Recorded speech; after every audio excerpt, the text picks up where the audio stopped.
এদিকে আজ আওয়ামী কর্মীদের অপেক্ষার প্রহর শেষ হয়। 20 জানুয়ারি গভীর রাতে শেখ হাসিনা নতুন পদক্ষেপ নেন। সমন্বয়ক সার্জিস হাসনাতের উপর ভয়াবহ প্রভাব পড়ে। এদিকে ডক্টর ইউনূস তার নিজের স্থান ত্যাগ করে দেশ থেকে পালিয়ে যেতে বাধ্য হন। প্রধানমন্ত্রী শেখ হাসিনা উনি কিন্তু বাংলাদেশে আসবে প্রধানমন্ত্রী হিসেবেই। আমরা হয়তো অনেকেই একটি বিষয় নিয়ে দ্বিধাদ্বন্দ্বের মধ্যে রয়েছি যে উনি যদি বাংলাদেশে আসে তাহলে কি উনি দলের একজন সভানেত্রী হিসেবে কি বাংলাদেশে আসবে?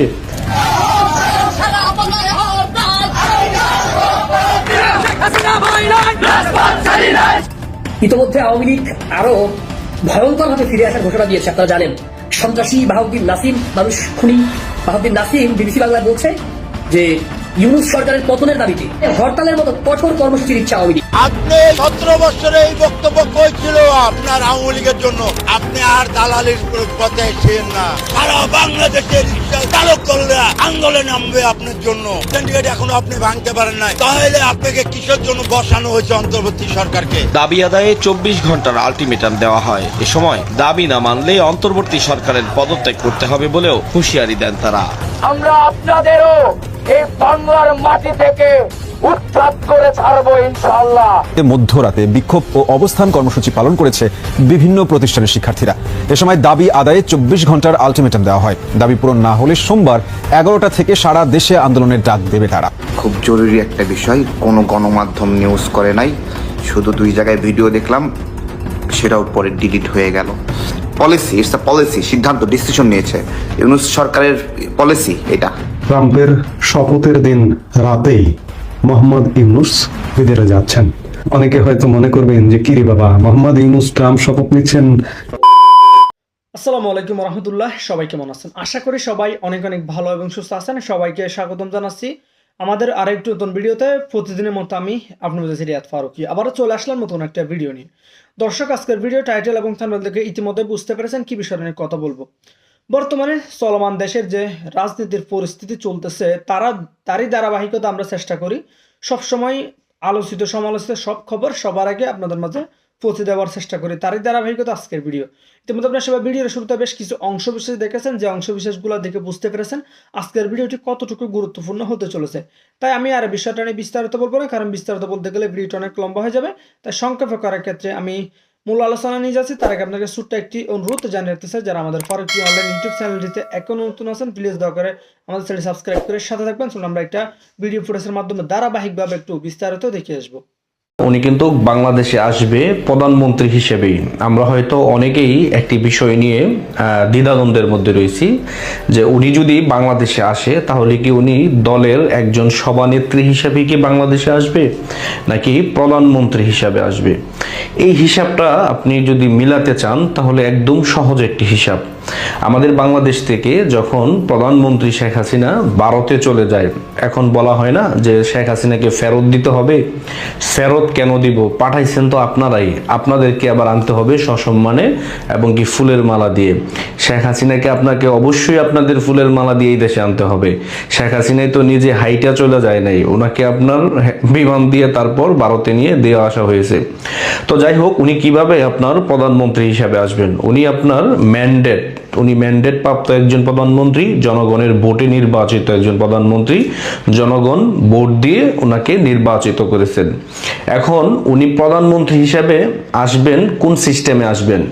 যেমন উনি যাওয়ার পরে 72-এর যে সংবিধান, এটি এখনো বাতিল করেনি। ওই সংবিধানের উপরে আপনার যা উপদেষ্টা রয়েছে তারা হাইকোর্ট থেকে একটি পারমিশন নিয়ে তারা কিন্তু একটি উপদেষ্টা পরিষদ গঠন করেছে। এখন প্রশ্ন হচ্ছে যে আপনি বলতে পারেন যে এটি একটি ভারপ্রাপ্ত একটি উপদেষ্টা পরিষদ, তাদেরকে আপনার অল্প কিছু দিনের জন্য দেওয়া হয়েছে। যদিও তারা সেখানে অনেক নানান কিচ্ছা কাহিনী এগুলা বলে যে তারা নির্বাচন দিবে, এটা দিবে, সেটা দিবে। আসলে প্রকৃত অর্থে বাংলাদেশে কিন্তু নির্বাচন কিন্তু হবে না। তার মানে শেখ হাসিনা বৈধ প্রধানমন্ত্রী হিসাবে কিন্তু উনি বাংলাদেশে আসবেন এবং কি এটি আপনার মার্চ অথবা এপ্রিলের ভিতরে কিন্তু সেটি হতে পারে। এবং কি সেখানে আপনার আইনি জটিলতা রয়েছে। যেমন তারা যদি বলে যে তাদের ক্ষমতা বৈধ, শেখ হাসিনা বলবে আমার ক্ষমতা বৈধ, যেহেতু ৭২-এর সংবিধানের অধীনেই তারা শপথ নিয়েছে এবং কি এই সংবিধান যদি বহাল থাকে তাহলে শেখ হাসিনার ক্ষমতাও বহাল থাকবে, এতে বিন্দু পরিমাণ কোনো সন্দেহ নেই। এবং কি শেখ হাসিনা বাংলাদেশে আপনার প্রধানমন্ত্রী হিসেবে কিন্তু আপনার প্রত্যাবর্তন করবে বা বাংলাদেশে তার আগমন ঘটবে, এটি আপনি নিশ্চিত থাকতে পারেন।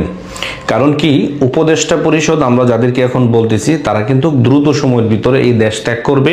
এবং কি আজকে হচ্ছে 20 তারিখ, আজকে 20 তারিখ, আপনি দেখবেন সর্বোচ্চ 8-10 দিনের ভিতরে আপনি দেখবেন এরকম অনেক নিউজ পাবেন যে অনেক সমন্বয়করা আপনার দেশ ছেড়ে চলে গেছে, যারা আপনার এই আন্দোলনের সামনের সারি থেকে নেতৃত্ব দিয়েছিল এবং কি যারা ইতিমধ্যে আপনার ফ্রন্ট লাইনে বা সামনে যারা ইতিমধ্যে রয়েছে, এরকম অনেকেই দেখবেন দেশ ছেড়ে দিবে বা দেশ ছেড়ে তারা বাহিরে চলে যাবে।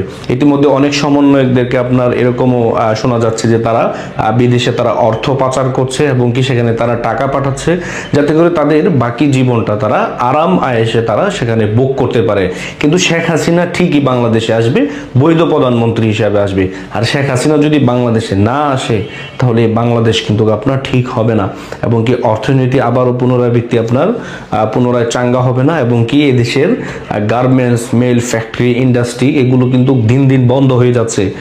প্রিয় দর্শক, 20 জানুয়ারি আজ মার্কিন মূল্যকে নতুন অধিপতি হিসেবে অভিষিক্ত হচ্ছেন ডোনাল্ড ট্রাম্প এবং 20 জানুয়ারিকে কেন্দ্র করে বাংলাদেশ এবং ভারতের বিভিন্ন পর্যায় থেকে এরকম একটি গুঞ্জন বেশ কিছুদিন ধরে তো ছড়াচ্ছে যে ট্রাম্প শপথ নেওয়ার পরপরই বাংলাদেশে তার খেলা শুরু হবে ইউনূস সরকারের বিরুদ্ধে। এর কতটা যৌক্তিকতা কিংবা কতটা এই বিষয়টি ভিত্তিহীন ব্যাপক আলোচনার বিষয়। তবে ট্রাম্প প্রশাসনের পক্ষ থেকে কিছু কিছু ইঙ্গিত যে বর্তমান সরকারের বিরুদ্ধে দেখা যাচ্ছে তার প্রমাণ আমাদের প্রধান উপদেষ্টা ডক্টর মোহাম্মদ ইউনূসের কণ্ঠে উচ্চারিত হয়েছে, সেটা আমি পরে মনে করে দিচ্ছি। এখন এই গুঞ্জনের সত্যতা কতখানি? এর মধ্যে গত রোববার মার্কিন পররাষ্ট্র মন্ত্রণালয়ের গুরুত্বপূর্ণ 3 কর্মকর্তাকে পদত্যাগ করতে বলা হয়েছে, তারা পদত্যাগ করেছেন এবং এই 3 কর্মকর্তা কম বেশি রিপাবলিকান এবং ডেমোক্রেট উভয় সরকারের সময় বেশ গুরুত্বপূর্ণ দায়িত্ব পালন করেছেন এবং তাদের মধ্যে একজন বাংলাদেশের জন্য খুবই গুরুত্বপূর্ণ, সিগনিফিকেন্ট। তিনি হচ্ছেন মার্শা বার্নিকাট। তিনি 2015 থেকে 2018 সাল পর্যন্ত বাংলাদেশে মার্কিন রাষ্ট্রদূত হিসেবে কাজ করেছেন। এখন মার্শা বার্নিকাটকে কেন গুরুত্বপূর্ণ হিসেবে দেখা হচ্ছে? অনেকে বলছেন যে তিনি ওই সময় রাষ্ট্রদূতের দায়িত্ব পালন করার সময় বাংলাদেশে হাসিনা সরকারের বিরুদ্ধে নানান ধরনের প্লট নির্মাণ করেছেন তাকে উৎখাতের জন্য এবং ওই সময় মার্কিন সরকারের পররাষ্ট্রমন্ত্রী হিসেবে দায়িত্বে ছিলেন Hillary Clinton. Hillary Clinton doctor Mohammad ইউনূসের খুবই বিশ্বস্ত বন্ধু। ডক্টর মোহাম্মদ ইউনূসকে কিভাবে নাজেহাল করা হয়েছে হাসিনা সরকারের পক্ষ থেকে এবং তার পক্ষে কিভাবে নোবেল বিজয়ীরা এবং মার্কিন সাবেক প্রেসিডেন্ট বারাক ওবামা থেকে শুরু করে হিলারি ক্লিন্টন এবং আরো অনেক রাষ্ট্রের সরকার প্রধান বা রাষ্ট্রপ্রধান তারা কিভাবে পক্ষে দাঁড়িয়েছিল সবকিছুই আমরা জানি। এখন বিষয় হচ্ছে যে হিলারি ক্লিন্টন এবং বিল ক্লিন্টন পরিবারের সঙ্গে ডক্টর মোহাম্মদ ইউনূসের একটা সখ্যতা রয়েছে, খুব গভীর বন্ধুত্ব রয়েছে, এটাও আমরা জানি এবং ডক্টর মোহাম্মদ ইউনূসকে কেন্দ্র করে হিলারি ক্লিন্টন এগুলো করার চেষ্টা করছিলেন এরকমটা বলা হয়। এখন মার্শা বার্নিকাটকে অনেকে বলছেন যে যেহেতু তিনি ওবামা প্রশাসন বা ডেমোক্রেট সরকারের হয়ে বাংলাদেশে নানান ধরনের খেলা খেলছিলেন এবং তার কিছুটা এক্সাম্পল তো আমরা জানি। মার্শা বার্নিকাটের গাড়ির উপরে হামলা করা হয়েছিল মোহাম্মদপুরের রাজধানীর আজকে যিনি নির্বাচন ব্যবস্থা সমস্যা সংক্রান্ত কমিশনের প্রধান বদুল আলম মজুমদারের বাড়িতে আমন্ত্রণে গিয়েছিলেন, সেখান থেকে ফেরার পথে সেই এলাকায় তার বাড়ির সামনে মার্শা বার্নিকাটের গাড়ির উপরে হামলা করা হয়। ছাত্রলীগের কয়েকজন নেতা বা কর্মী তখন চিহ্নিত হয়েছিলেন। এটি আওয়ামী লীগ সরকারের সময় তাদের বিরুদ্ধে তদন্ত রিপোর্ট দেওয়া হয়েছিল। যাই হোক, এখন সে মার্শা বার্নিকাটকে কেন তার পদ থেকে সরিয়ে দেওয়া হলো? তিনি মার্কিন পররাষ্ট্র মন্ত্রণালয়ের মহাপরিচালক হিসেবে দায়িত্ব পালন করছিলেন। মজার বিষয় হচ্ছে এই বিষয়ে যে প্রতিবেদনগুলো হয়েছে বাংলাদেশে কোনো গণমাধ্যমে এ ধরনের কোনো রিপোর্ট প্রকাশিত হয়নি। কেন হয়নি তার পিছনে নানান ধরনের যুক্তিকতা থাকতে পারে, আবার না হওয়ার পিছনে এটা কোনো খবরই নয় বা এরকম মিলানোর কোনো কারণ নাই, সেদিক থেকে হতে পারে। তবে ভারতের বিভিন্ন গণমাধ্যমে, বাংলা, হিন্দি, ইংরেজি নানান গণমাধ্যমে এই বিষয়টি বিশ্লেষণ করার চেষ্টা করা হচ্ছে।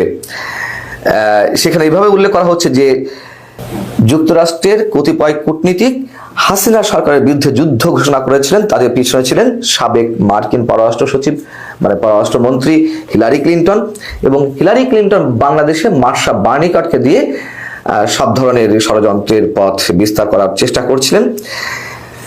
এখন বিষয় হচ্ছে যে যদি আমরা একটু অনুভব মিলাই আসলে কি হতে যাচ্ছে, ট্রাম্পের যে শপথ অনুষ্ঠান, সেই শপথ অনুষ্ঠানে মোটামুটি দীর্ঘদিনের প্রথা ভঙ্গ করে বিদেশি সরকার প্রধান বা রাষ্ট্রপ্রধানকে আমন্ত্রণ জানানো হয়েছে বেশ কয়েকজনকে। তার মধ্যে শি জিনপিং রয়েছেন, চীনের প্রেসিডেন্ট, এদিকে রাশিয়ার বিশ্বস্ত অতি বিশ্বস্ত হাঙ্গেরির প্রধানমন্ত্রী রয়েছেন, এরকম বেশ কিছু প্রধানমন্ত্রী বা রাষ্ট্রপতি রয়েছেন। কিন্তু নরেন্দ্র মোদীকে আমন্ত্রণ জানানো হয়নি। মাঝে ভারতের বিভিন্ন গণমাধ্যমে এমনটি ছড়ানো হয়েছিল যে না, নরেন্দ্র মোদীকে আমন্ত্রণ জানানো হয়েছে, এবং তার পরিপ্রেক্ষিতে আবার অনেকে মন্তব্য করেছিলেন। ভারতের বিরোধী রাজনীতিকরা তারা বলছিলেন যে গত কয়েকদিন আগে জয়শঙ্কর, ভারতের পররাষ্ট্রমন্ত্রী, তিনি মার্কিন যুক্তরাষ্ট্র সফরে গিয়ে নরেন্দ্র মোদীর আমন্ত্রণের বিষয়টি নিশ্চিত করে এসেছেন। কিন্তু পরবর্তীতে আবার আমরা জানতে পারলাম যে না, নরেন্দ্র মোদীকে আমন্ত্রণ জানানো হয়নি। যুক্তরাষ্ট্রের বিশ্বস্ত বন্ধু নরেন্দ্র মোদী, তাকে আমন্ত্রণ জানানো হলো না। যুক্তরাষ্ট্র বলতে ট্রাম্পের বিশ্বস্ত বন্ধু। আর চীন যেখানে যুক্তরাষ্ট্রের চরম শত্রু, সেই চীনের প্রেসিডেন্টকে আমন্ত্রণ জানানো হলো। হিসেব নিকাশগুলো কেমন একটু উল্টাপাল্টা মনে হচ্ছে, জটিল মনে হচ্ছে। আসলে কি ঘটতে যাচ্ছে? সত্যিই ট্রাম্প প্রশাসন ইউনূস সরকারের বিরুদ্ধে বিশেষ কিছু করতে যাচ্ছে? হিসেবটি তাহলে কি?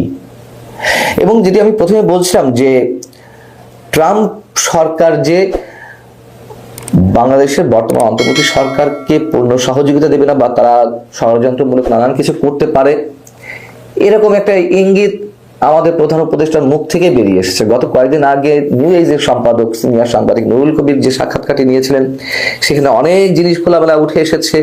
ডক্টর মোহাম্মদ ইউনূস সরল মনে হোক কিংবা তার রাজনৈতিক জ্ঞান না থাকার কারণে হোক বা বিশেষ কোনো উদ্দেশ্য হোক, অনেক অপ্রিয় সত্য কথা তিনি উচ্চারণ করেছেন। তার মধ্যে যেখানে প্রশ্ন ছিল যে ট্রাম্প প্রশাসনের 7 জন ভারতীয় বংশোদ্ভূত শীর্ষ পর্যায়ে রয়েছেন, সেদিক থেকে আপনার বিরুদ্ধে তারা কোনো ধরনের কর্মকাণ্ড পরিচালিত করবে কিনা, তার উত্তরে ডক্টর মোহাম্মদ ইউনূস বলেছিলেন যে হ্যাঁ, করতে পারে, তবে আমরা আমাদের জায়গা থেকে সম্পর্ক বিল্ড আপের চেষ্টা করবো, এরকম মন্তব্য করেছিলেন।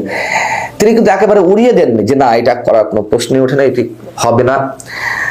এখন ট্রাম্প ইউনূস সরকারের বিরুদ্ধে কেন কিছু করবে এবং তার মধ্য দিয়ে শেখ হাসিনার পুনরুত্থান হবে বাংলাদেশে, এমন হিসাবটি কেন গিলানো হচ্ছে? এবং শেখ হাসিনা তো নির্বাচনের আগে, মার্কিন নির্বাচনের আগেই তার নেতাকর্মীদের উদ্দেশ্যে বলে রেখেছিলেন, আপনাদের মনে আছে একটা অডিও বার্তায়, যে মার্কিন নির্বাচনের দিকে খেয়াল রাখতে হবে, ট্রাম্প এলে আমাদের জন্য সুবিধা, ইত্যাদি ইত্যাদি। আবার সেই ছোট্ট বিষয়টি মনে করিয়ে দিই, এবং এটি বাস্তবতা সত্য। যখন ট্রাম্প এর আগের মেয়াদে নির্বাচিত হয়েছিলেন, তখন বাংলাদেশের পক্ষ থেকে কয়েকজন প্রতিনিধি তাকে অভিনন্দন জানাতে গেলে তিনি বলেছিলেন যে কোথায় সেই ক্ষুদ্র ঋণওয়ালা, ডক্টর মোহাম্মদ ইউনূসের উদ্দেশ্যে বলছিলেন। তিনি নাকি ডেমোক্রেট তহবিলে আমার বিরুদ্ধে চাঁদা দিয়েছেন। আমার একটা ব্যাখ্যা ছিল যে ট্রাম্পের মতন ব্যক্তি, মার্কিন মূল্যকের প্রেসিডেন্ট, তিনি এত ছোটখাটো বিষয় মনে রাখবেন, মনে রাখার কথা না। তবে আমরা এও জানি ভারত শুরু করবো, কিন্তু আমি চিন্তা করতেছি আসলে বিষয়টা মুসলিমের বউর কথা থেকে বিষয়টা আমার কাছেও কিন্তু ফলপ্রসূ মনে হয়েছে। দেখেন, আওয়ামী লীগ চলে গেছে, এখন আগামী দিনের মানে খুব রিসেন্টলি সাম্প্রতিক সময় অথবা খুব অল্প সময়ের মধ্যে যে নির্বাচন হয়, তাহলে ক্ষমতার দৌড়ে বিএনপি এগিয়ে আছে। বিশ্লেষকরা আশঙ্কা করছেন ডক্টর মোহাম্মদ ইউনূস তিনি যদি নির্বাচনটাকে প্রলম্বিত করেন, মানে এটা 2 বছর, 2.5 বছর, 3 বছর, 1.5 বছর এই সময় পর্যন্ত যায়, তাহলে বিএনপি ক্ষমতায় যাবে না। তো প্রশ্ন হচ্ছে বিএনপি কেন ক্ষমতায় যাবে না? শেখ হাসিনা বাংলাদেশকে একটা জিনিস দিয়ে গেছেন, আর এই জিনিসটা আগামীতে যতগুলো রাজনৈতিক সরকার আসবে, যতগুলো দল আসবে, সেই আগের দিনের মতন পরিচ্ছন্ন ইমেজ ধরে রাখতে পারবে না, বিপদে পড়বে। শেখ হাসিনা একটা সিস্টেম দিয়ে গেছেন, তবে এই সিস্টেমটা তার করা না, প্রযুক্তির করা। জিনিসটা কি? মিডিয়া, নাম কি? Social media platform, internet, TikTok, WhatsApp, YouTube, Facebook, যেই লাইনেই আমরা ব্যবহারকারী আছি। আওয়ামী লীগ সরকারকে একটা জিনিস ফেস করতে হয়েছে, মাঠের রাজনীতি থেকে সোশ্যাল মিডিয়ার রাজনীতি। আর আমাদের জনমনে একটা জিনিস এখন যেটা হয়েছে যে মূলধারার গণমাধ্যম যা বলে প্রত্যেক সরকার কর্তৃক এরা প্রভাবিত হয়, সরকারের তেলবাজি করে, সরকারের মানে কি বলে যে অন্যায় অপরাধগুলোকে তারা কাউন্টার করে, প্রকাশ করে না, সেগুলো মিডিয়া কন্ট্রোলিং হয়, তাই না? এটা আমরা বরাবরই দেখেছি বা এটাই বাস্তব। তো সোশ্যাল মিডিয়ার প্রতি মানুষের বিশ্বাসের জায়গাটা তৈরি হয়ে গেছে। আর মুহূর্তের মধ্যে যে কোনো একটা খবর মুহূর্তের মধ্যে ভাইরাল হয়ে যাচ্ছে, আসল সত্যটা মানুষ জেনে যাচ্ছে। এর আগে বিএনপি যখন রাষ্ট্র ক্ষমতায় ছিল তখন এই মিডিয়া প্ল্যাটফর্মে সোশ্যাল মিডিয়া পায় নাই। তো যার কারণে ওই যে বরাবরই বলি, সিলেটের কোনো এক বদরুল তার প্রেমিকা খাদিজাকে কোপাইছিল, মুহূর্তের মধ্যে সোশ্যাল মিডিয়াতে আসলো, সারা বাংলাদেশ দেখলো ছাত্রলীগ কত খারাপ। কিন্তু বদরুল কোপাইছে ব্যক্তি ইস্যুতে, নাম হয়েছে ছাত্রলীগের, কারণ সে ছাত্রলীগের কর্মী। মুহূর্তের মধ্যে ছাত্রলীগের প্রতি মানুষের ঘৃণা। একটা দুইটা বিশ্বজিৎকে কোপানোর ঘটনা, মুহূর্তের মধ্যে মানুষ দৃশ্যগুলো দেখছে। একটা কথা আছে, যো দিকতা হে ও বিকতা হে। আমি আপনাদের কয়েকটি স্ক্রিনশট দিয়েছি, তাই না? আমি চাইলে প্রতিদিন এরকম 200-250 স্ক্রিনশট নিতে পারি। জাস্ট বাংলাদেশে বিএনপির বর্তমান প্রেক্ষাপটটা কি চলছে, কি পরিমাণ দৌরাত্ম্য, লুটপাট, চাঁদাবাজি করছে। তারেক রহমান বিষয়টাকে অনুধাবন করছেন লন্ডন থেকে, বলছেন যে তোমরা যদি ভুল করো 5ই আগস্টের মতন মানুষ দেনা পাওনা বুঝাই দেবে। বুঝতে পারছেন? আমরা যখন কথা বলছি একদম 5% যারা বিএনপির লুটপাটকারীরা আছেন তারা আমাদের এই কথাগুলোতে গোস্বা হবেন, কিন্তু যারা পরিচ্ছন্ন রাজনীতি করেন, আওয়ামী লীগের এমন পরিণতি দেখেও যারা শিক্ষা গ্রহণ করছেন না, আওয়ামী লীগের মধ্যেও ঠিক এরকম 5% থেকে একসময় এটা 50% হয়ে গেছিল। বিএনপির মধ্যে এই যে এখন 5% লুটপাটকারী আছে, মুহূর্তের মধ্যেই এরা তাদের নিজের দলের নেতাকর্মীদের কাছেও এরা বিরক্তির কারণ হয়ে গেছে। টেনশনে আছে যে দল ক্ষমতায় আসলে এদের দ্বারা তো ভাই এলাকায় থাকা যাবে না। তারেক রহমান এটাই বলছেন বারবার যে খুবই সাবধান, আগামী নির্বাচনটা খুবই কঠিন হবে, এখানে প্রযুক্তিকে আপনাকে ক্রস করতে হবে। এই যে নিউজগুলো চলে আসতেছে মুহূর্তের মধ্যে, তো এই মিডিয়া প্ল্যাটফর্মটা শেখ হাসিনা তৈরি করে রেখে গেছেন, মানে নিজে করছেন বিষয়টা আমি ওটা বুঝতে চাচ্ছি না, যে তার যুগে এসে ইন্টারনেট প্রযুক্তি এতটা ডেভেলপ হয়ে গেছে যে আওয়ামী লীগের জন্য এটা নিজের গলার কাটা হয়ে গেছিল। তো এই গলার কাটাতেই আওয়ামী লীগ সরকারের পতন হয়েছে। মিডিয়া, সোশ্যাল মিডিয়া, যেমন এই জুলাই আগস্টের যে ঘটনাগুলো আমাকে আপনাকে নাড়া দিয়েছে, আমরা প্রোফাইল পিকচার চেঞ্জ করতে বাধ্য হয়েছি। কেন?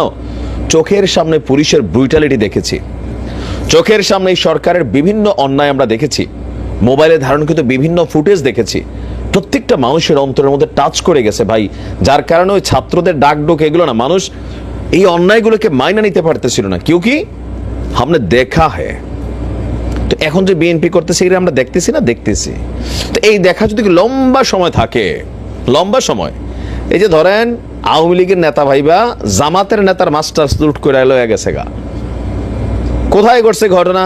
আমি আপনি বৈশা দেশে বিদেশে খবরটা পাইতাম, টেলিভিশনে আসছে, নিউজ পোর্টালে আসছে, আর আমরা যারা নিউজ করি আমরা ওটাকে সামনে আনছি, আপনিও দেখতে পাইলেন। লুটপাটের ঘটনা দেখতেছেন তো কি পরিমাণ। আমি জাস্ট আজকে ছোট্ট কয়েকটি স্ক্রিনশট দিয়েছি। তো এগুলো দেখে বিএনপির প্রতি মানুষের কি হচ্ছে, নেগেটিভিটি হচ্ছে। কিন্তু আপনি বিএনপির হাইকমান্ডের পলিটিক্সটা দেখেন। তারেক রহমান দীর্ঘদিন দেশের বাহিরে ছিলেন, তিনি কিন্তু আপনি দেশের ভিতরে থেকে এটা বুঝবেন না। আমরা যারা দলকানা চশমা লাগাই তারা বুঝি না, কিন্তু যারা দলটাকে চালায় একদম হাইকমান্ড তারা কিন্তু বোঝে যে এগুলাতে মানুষ যে কোন লেভেলে যাবে, মানুষ কেন আওয়ামী লীগের প্রতি আস্তে আস্তে বিষাই গেছিল।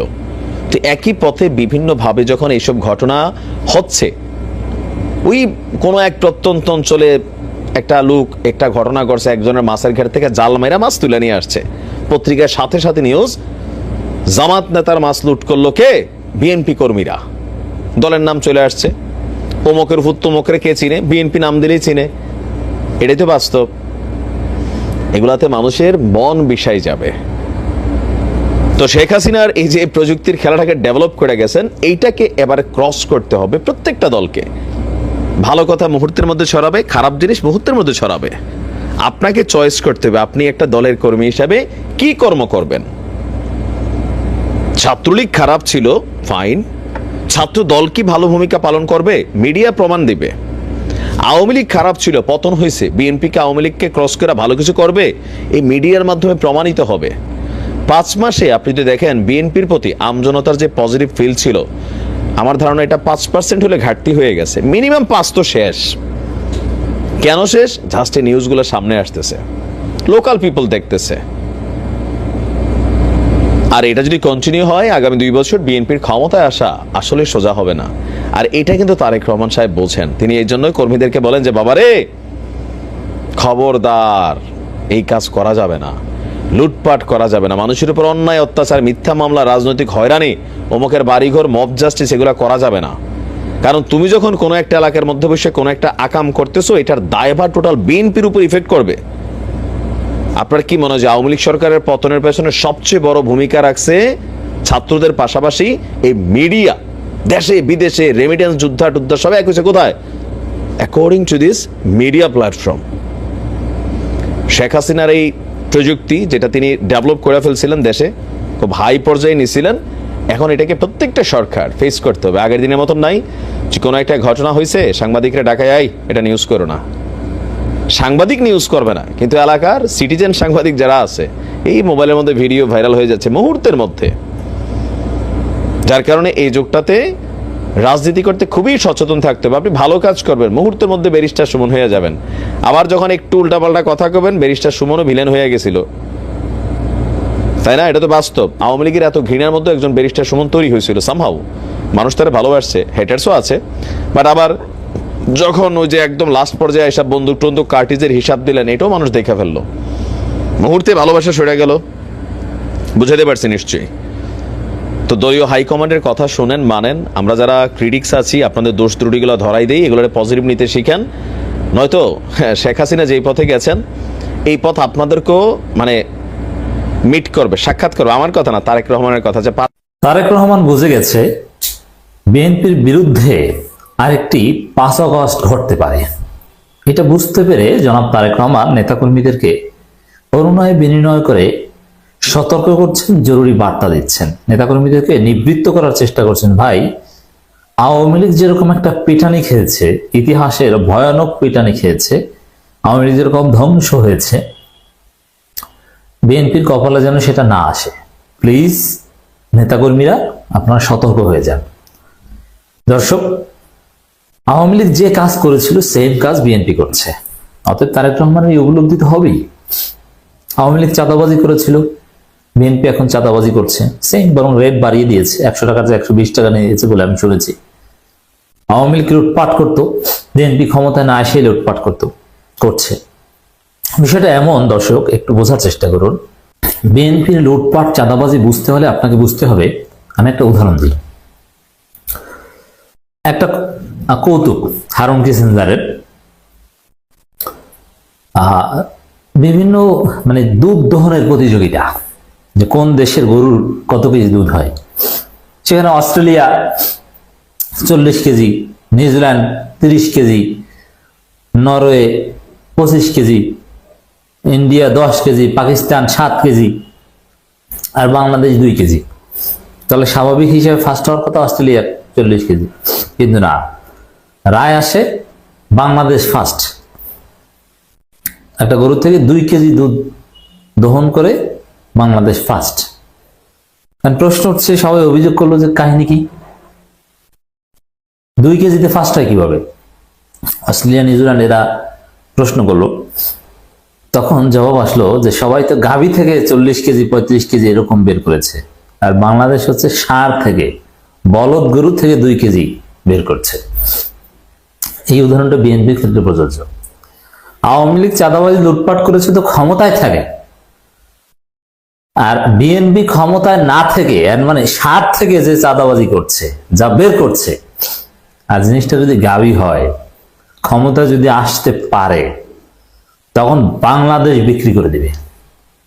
ক্ষমতায় না থেকে জনগণকে যেভাবে অতিষ্ঠ করেছে, ক্ষমতায় আসলে বাংলাদেশটাকে কি বানাবে? আফগানিস্তান বানাবে না জিম্বাবুই বানাবে, কে জানে।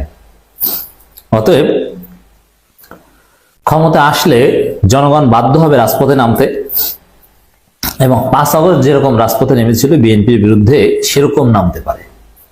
এই জন্য অলরেডি স্লোগান এসেছে, আওয়ামী লীগ গেছে যে পথে, বিএনপি যাবে সে পথে। দর্শক, তারেক রহমান একটা বক্তব্য অলরেডি ভাইরাল হয়েছে, যে তারেক রহমান নেতাকর্মীদের সতর্ক করছেন যে আমরা এখন পর্যন্ত নির্বাচনে জিতি নাই, জিতবো কিনা বলা যাচ্ছে না, আগামী নির্বাচন অত্যন্ত কঠিন হবে, আপনারা জনগণের কাছে যান, না এলে খবর আছে, নানানভাবে সতর্ক করছেন। এটা হচ্ছে তারেক রহমানের উপলব্ধি যে আসলে অবস্থা 12টা বাজতে পারে। ক্ষমতা আসলে জনগণ পিটি নামাবে, আর ক্ষমতা আসবে এটা বলা যায় না, এত সহজ নয়। তারেক রহমানের উপলব্ধি ঠিক আছে। জনগণ সঙ্গে না থাকলে কি হয় 5 আগস্ট দেখিয়ে দিয়েছে তারেক রহমান। এখন বিএনপির সঙ্গে জনগণ না থাকলে ওই বিএনপিকেও জনগণ পিটিয়ে বের করে দিতে পারে, এটাই এই বক্তব্যের ব্যাখ্যা। জনগণ সঙ্গে না থাকলে কি হয় তা 5 আগস্ট দেখিয়ে দিয়েছে উল্লেখ করে বিএনপি ভারপ্রাপ্ত চেয়ারম্যান তারেক রহমান বলেন, সামনে জাতীয় নির্বাচন এত সহজ নয়। আমরা যদি ভুল করি তাহলে জনগণ আবার কোনো একটা কিছু দেখিয়ে দেবে, তখন কিন্তু পস্তাতে হবে। এর অর্থ হচ্ছে জনগণ বিএনপিকে বর্জন করবে। তখন এবার যদি বিএনপি ক্ষমতায় না আসতে পারে, এবং বিএনপি ক্ষমতায় আসতে পারবে না এটা অনেকেই বলছেন, তাহলে বিএনপি কোনোদিন ক্ষমতা আসতে পারবে না। বাংলাদেশে নতুন ধারা রাজনীতি চলবে, নতুন ধারা রাজনীতিতে আওয়ামী লীগ বিএনপি হারিয়ে যাবে। তো দর্শক, সাংবাদিক ইলিয়াসের বিষয়ে একটা প্রেডিকশন আছে, বিএনপি কোনোদিন ক্ষমতায় আসতে পারবে না, কোনোদিন না। তো এবার না আসতে পারলে শেষ, আর আসতে পারলে জনগণ পিটিয়ে নেওয়া হবে যদি তাদের চরিত্র সংশোধন না করতে পারে। আর চরিত্র সংশোধন সম্ভব নয়। বিএনপির যে সাংগঠনিক কাঠামো স্ট্রাকচার যেভাবে গড়ে উঠেছে, জিয়াউর রহমান কবর থেকে উঠে ওই বিএনপিকে ভালো বানাতে পারবেন না, এটা আমরা নিশ্চিত বলতে পারি। ক্ষমতা আসলেও পারবে না, ক্ষমতা না আসলেও পারবে না। খালেদা জিয়া যেরকম বিএনপির লোকজনকে ধরে ধরে ক্রস ফায়ার দিয়েছেন, সেরকম করলেও হবে না, কারণ এটা তাদের রিয়ালিটি, রক্তে। এটার ব্যাখ্যা আমি ওই চরমনাইয়ের নেতা গাজী আতাউর রহমানের বক্তব্য দিয়ে করতে চাই, যে চাঁদাবাজি না থাকলে কোন দুঃখে বিএনপি করবে, তখন পরকালীন মুক্তি, জনগণের সেবার জন্য জামাত ইসলামী করবে, চরমনাই করবে। দুনিয়াবী সুযোগ সুবিধা না থাকলে তো বিএনপি করার কোনো মানে হয় না। এই জন্য বিএনপির ভবিষ্যৎ নেই। তারেক রহমান বলেন, আমাদের কাছে স্পষ্ট উদাহরণ রয়েছে, জনগণ যখন ক্ষিপ্ত হয় তখন কিভাবে স্বৈরাচারকে দেশ থেকে পালিয়ে যেতে বাধ্য করে। এই কথাগুলো কেন বলছেন বিএনপির প্রোগ্রামে তারেক রহমান? যে নেতাকর্মীদেরকে বোঝাচ্ছেন যে ভাই আমাদের অবস্থা কিন্তু এরকম হতে পারে, অতএব দেখেন কি হয়, ভালো হন, নাইলে ওই জনগণ 5 আগস্ট বিএনপির বিরুদ্ধে ঘটাবে। আবার নেতাকর্মীদের উদ্দেশ্যে তারেক রহমান বলেন, জনগণের সমর্থন যদি পেতেই হয় তাহলে কেন আমরা ভালোভাবে নেয়ার চেষ্টা করব না? সহকর্মী বৃন্দ, দিন শেষে জনগণের কাছে আপনাকে যেতে হবে। জনগণ যদি মুখ ফিরিয়ে নেয় তাহলে আপনার কাছে আমার কোনো স্থান নেই, নিজেকে যত বড় কিছুই মনে করি না কেন। এটাই হচ্ছে ট্রু। কিন্তু এই বোধ বিএনপির নেই। তারা আওয়ামী চরিত্র ধারণ করেছে। কিসের জনগণ? তারা 300 লাঠি তৈরি করছে এক একটা ভোট কেন্দ্রের জন্য, ওই লাঠি দিয়ে পিটিয়ে নাকি ভোট নিয়ে যাবে। এত সহজ, আর জনগণ আঙ্গুল চুষবে, আমরা আঙ্গুল চুষব। তারেক রহমান বলেন, এখনো সময় আছে, আসুন আমরা জনগণের পাশে থাকি। যারা এমন করছে বা করবে যে আপনাকে আমাকে ক্ষতিগ্রস্ত করবে, দল ক্ষতিগ্রস্ত হবে, আমরা তার বিরুদ্ধে প্রতিরোধ গড়ে তুলব। এর মানে চাঁদাবাজের বিরুদ্ধে বিএনপি নিজেরাই প্রতিরোধ গড়ে তুলবে। কিন্তু মজার বিষয় হচ্ছে কেন্দ্রীয় নেতারাই চাঁদাবাজ। যেমন যুবদল তাদের চাঁদাবাজদের ফিরাবে, কে পদক্ষেপ নেবে? যুবদলের সভাপতি, সেক্রেটারি। যুবদলের সভাপতি নিজেই চাঁদাবাজি, তিনি নিজেই অর্থ পাচার করেন, এ সালাম থেকে চাঁদা খেয়েছেন। অর্থাৎ সর্ষের মধ্যে ভূত, কিভাবে ভূত তাড়াবেন? কেন্দ্রীয় নেতারা এ সালামের গাড়িতে চড়ে। আর বিএনপির এটা সমাধান সম্ভব না এই কারণে, তাদের সাংগঠনিক পদক্ষেপ এটা লোক দেখানো। যেমন এখন চাঁদাবাজি পত্রিকা এসেছে, পত্রিকা না আসলে তারা কোনো পদক্ষেপ নেয় না। ধরা পড়েছে বেকায়দায়, মান বাঁচাতে বহিষ্কার, এই তাও বলে দেয় যে ধরা তো পড়েছো, বহিষ্কার করি, ঠিক আছে পরে দেখবো, মানে চুপচাপ থাক। এভাবে সমঝোতার বহিষ্কার করে, আন্তরিকভাবে কোনো পদক্ষেপ নেয় না, যার ফলে বিএনপি থেকে এই চাঁদাবাজি দমন সম্ভব নয়। তারেক রহমান বলেন, জনগণ যেন বোঝে তারা যেভাবে চায় আমরা সেভাবে আছি, জনগণের প্রত্যাশা অনুযায়ী আমরা তাদের পাশে রয়েছি। এটা শপথ নিতে বলেছেন। কিন্তু এই কেন সম্ভব না এই শপথ? এটা সবাই খাই পার্টি খাওয়ার জন্য রেডি, অলরেডি খাওয়া শুরু করেছে। দলের নেতাকর্মীদের উদ্দেশ্যে তারেক রহমান আরো বলেন, অন্য কেউ যদি সরকার গঠন করে তাহলে বাংলাদেশের রাজনৈতিক প্রেক্ষাপট হোক, আন্তর্জাতিক প্রেক্ষাপট হোক, শত্রু হোক, জাতির জন্য ভালো হবে। আপনাদের প্রশ্ন করছেন জাতির জন্য কি ভালো হবে? আপনার মাথায় এতটুকু সেন্স থাকতে হবে। এর মানে বিএনপির জন্য, বিএনপির ক্ষমতা আসা জরুরি, কিন্তু সেটা হয়তো সম্ভব হবে না। তারেক রহমানের মতো সবাই হলে সম্ভব হতো। এখনো সময় আছে মানুষের পাশে দাঁড়ানোর। এই কথাটা কেন বলছেন যে মানুষের পাশে দাঁড়াচ্ছে না বিএনপি? সময় শেষ হয়ে যাচ্ছে ভাই, মানুষের পাশে দাঁড়ান। বিএনপি যে ভুল পথে আছে এটা তারেক রহমানের বক্তব্য থেকে স্বীকৃতি মিলে। মানুষ যেভাবে চায় সেভাবে চলার। দিন শেষে রাজনৈতিক দল হিসেবে, রাজনৈতিক কর্মী হিসেবে মানুষের কাছে, ভোটারের কাছে আপনাকে যেতে হবে। বিএনপি ভারপ্রাপ্ত চেয়ারম্যান বলেন, কিছু রাজনৈতিক দল তারা বিভিন্নভাবে আমাদের বিপক্ষে, ওই মোটরসাইকেল ওয়ালাদের কিছু কাজের কারণে তাদের কাছে আমাদের নেতাকর্মীদের যুক্ত করে কিছু কথা বলার চেষ্টা করছে। আমাদের সতর্ক সচেতন হতে হবে। কয়েক মাস ধরে বলছি, সামনে নির্বাচন এত সহজ নয় যত সহজ আপনারা ভাবেন। এর মানে নেতারা ভুল ভাবেন, তারেক রহমান সঠিক ভাবেন, এরই তো এর অর্থ। তো প্রিয় দর্শক, এই বিষয়টা নিয়ে আপনার মতামত জানতে চাই। কিন্তু আপনাদের অবশ্যই বিষয়টি আপনার মতামত কমেন্টে জানাবেন। কারা পরবর্তীতে অর্থাৎ ডক্টর ইউনূস যে রাষ্ট্র চালাচ্ছেন সেটাকে আপনার কতটুকু সমর্থন করেন, এটা নিয়ে আপনার মতামত দ্রুত জানাতে পারেন কমেন্ট সেকশনে। ধন্যবাদ সবাইকে, ভালো থাকবেন, সুস্থ থাকবেন, আল্লাহ হাফেজ। শেখ হাসিনা ও জয়ের ডলার পাচারের অভিযোগ অনেকটাই সত্য বলছেন দুদক চেয়ারম্যান। সাবেক প্রধানমন্ত্রী শেখ হাসিনা ও তার ছেলে সজীব ওয়াজেদ জয়ের বিরুদ্ধে যুক্তরাষ্ট্রে $300 মিলিয়ন পাচারের অভিযোগ অনেকটাই সত্য। একথা জানিয়েছে দুর্নীতি দমন কমিশনের দুদক চেয়ারম্যান ডক্টর মোহাম্মদ আব্দুল মোমেন। বলেছেন, তাদের বিরুদ্ধে তদন্ত করে ব্যবস্থা নেওয়া হবে। রোববার 22 সেপ্টেম্বর বিকেলে প্রথম গণমাধ্যম কর্মীদের সঙ্গে মতবিনিময় সভায় দুদক চেয়ারম্যান এসব কথা বলেন। সাংবাদিকদের সাথে মতবিনিময়ে দুদক চেয়ারম্যান বলেন, এ সময় দুদকের বিরুদ্ধে নানান অভিযোগ যৌক্তিক জানিয়ে প্রভাব মুক্তভাবে স্বচ্ছ তদন্ত করার প্রতিশ্রুতি দেন দুদক চেয়ারম্যান। টানা 15 বছর ক্ষমতাকে কুক্ষিগত করে দেশকে দুর্নীতির এক স্বর্গরাজ্য গড়ে তুলেছিলেন আওয়ামী লীগ সরকার। দলের প্রভাব কাটিয়ে বিভিন্ন প্রকল্প ভাগিয়ে নিয়ে দুর্নীতি আর টাকা পাচারের প্রতিযোগিতায় নেমেছিল আওয়ামী লীগের তৃণমূল নেতাকর্মী থেকে শুরু করে হাইকমান্ড পর্যন্ত। গণঅভ্যুত্থানে সাবেক শেখ হাসিনার পতনের পর তাদের দুর্নীতির ফিরিস্তি বের হচ্ছে প্রতিদিনই। তাদের দুর্নীতির এই মহাযজ্ঞে সাবেক প্রধানমন্ত্রী শেখ হাসিনা ও তার ছেলে সজীব ওয়াজেদ জয়েও পিছিয়ে নেই। দেশ থেকে $300 মিলিয়ন যুক্তরাষ্ট্রে পাচার অভিযোগ রয়েছে তাদের বিরুদ্ধে। বিষয়টি আমলে নিয়ে তদন্ত শুরু করেছে দুদক। সবাই সাংবাদিকদের এই সংস্থার নানান অনিয়ম সংস্থাকে কুক্ষিগত করাও কর্মকর্তাদের দুর্নীতির বিষয়টি সামনে এনে নতুন কমিশনের অবস্থান জানতে চাইলে কমিশনাররা বলেন, কারো ভয়ভীতি দুদকের তদন্ত প্রভাবিত করতে পারবে না বলে জানান কমিশনার ব্রিগেডিয়ার জেনারেল অব হাফিজ আহমেদ ফরিদু, কমিশনার মিয়া মোহাম্মদ আলী আকবর। দর্শক, বিস্তারিত ভিডিওটি ভালো লাগলে অবশ্যই শেয়ার করে দিবেন। ধন্যবাদ সবাইকে।